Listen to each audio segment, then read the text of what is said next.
We have him in studio, Mr. David Kyle, UAH Ability Sport Network. Is that correct? That's it. That's Glad it, to be dude. here. Thanks for having me. Man, thanks for coming back.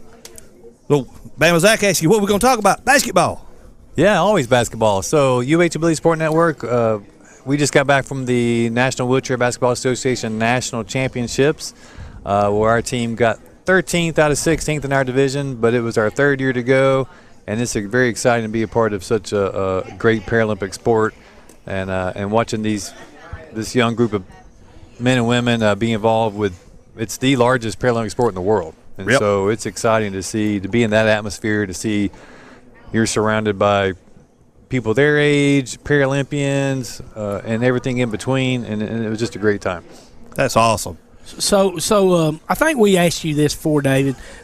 Do you have to be a permanent person in a wheelchair, or can you actually walk some, but you have some limitations that you can actually be in the? Yeah, it kind of depends on the division you're in, but yeah, there's a lot of people. I think almost the majority of people that play the sport will use their legs to walk. So that's not uncommon at all to finish a game, and people would kind of walk away. We have athletes like that. And it just depends on they call it classification level. So you have some people that may be, completely paralyzed from the waist down, and some people that might be an amputee. And so I know it's kind of ambiguous, but yeah, people walk, and it's also a great thing to play that's inclusive.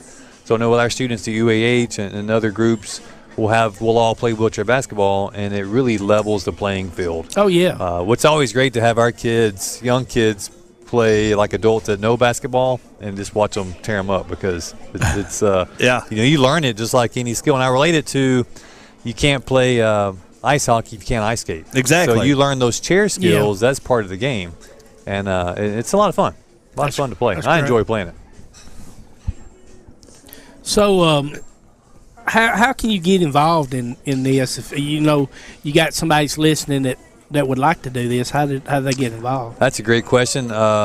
Main thing, we have our website. It's uah.edu/ASN. You can just look us up on Facebook. It's UAH Ability Sport Network. We're pretty easy to find, and just send us a message or send me an email. Information easy to find. Again, it's for people with physical disabilities, and we're always looking. Matter of fact, we're really trying to recruit for next year's wheelchair basketball season. And so typically it's kind of 12 and up through high school, but even adults, we have a lot of adults that come out and participate, and they practice and help and volunteer, and we need those too. So I was going to ask you, was there an age limitation? So you basically answer that. And so you do have a men and a women's team? It's co-ed. Pretty much it's all co-ed, especially co-ed. at the high school level, and even at the adult level. A lot of times they play co-ed. And we're one of the best countries in this sport. We won men's and women's at the Paralympics this last time. And as a matter of fact, University of Alabama has a collegiate team, and they won both men's and women's national championships. I saw that, yes. Again. Just a couple months ago again. And so it's great. And our two former seniors that graduated are both playing for Auburn right now, so don't get too upset about that. Oh, okay. Yeah, good. Well, we had the Auburn coach. Yeah, we have had the Auburn coach on before. Sure okay. did. Sure did. Yeah. So this is something that these young folks, like I said, they got physical disabilities, but they can do this and go on and get. Do they get scholarships for some schools? There's not a whole lot of at the collegiate level, and we're trying to change that. But some do get scholarships. Some schools provide that. But it's athletic, so it's a competitive sport. It's just like any other sport. It's different. Always kind of. Special Olympics does such a good job, and this is very, very different from this, because this is a competitive, knockdown, drag out, if you want to say that, sport, and and that's what it takes when you get to the Paralympic level. Is these are the best people in the world, and so this is kind of that. If you think of high school basketball, and these students, some may go to NBA, it's that same kind of concept, but it's a smaller world. Definitely there's only I think there are 47 high school teams this year in the country, and we're one of the biggest participants in the world. So you see, it's not that big of a thing when you get this. But again, what's sad, and one of the things I always try to mention is about 20% of the population has a disability. So there's a lot of people out there not participating, and that's kind of what I would love to say today is come out and give it a try. And we don't just do wheelchair basketball. I mean, we've got Beep baseball, which is we've got a game coming up in May with the Alabama Institute of Deaf and Blind, so people with visual impairments, and the ball beeps, the bases buzz. I saw that. I was going to ask what that was. It's crazy, and it's a lot of fun. We're going to be doing that, and we do other sports come along. We've got actually next week on the 27th of April, basketball camp for kids with autism. So we've worked with the Autism Society of Alabama. That's our man Todd. Yeah, with Todd. Todd's been great. And the Huntsville Parks and Recs, they have a special populations division now. So we're going to do that at the Optimus Rec Center next Saturday, 9 to 1, and really want people to come out. And looking forward to a great day.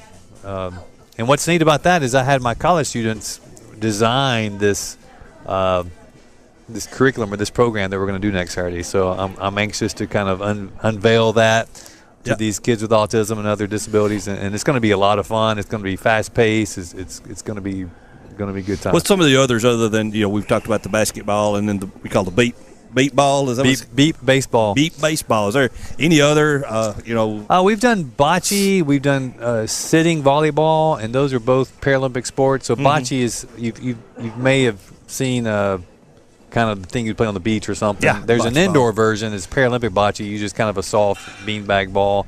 That's a lot of. I call it blood sport bocce because when you first start playing, it's like I'm kind of bowling this ball, but you get so competitive so quickly.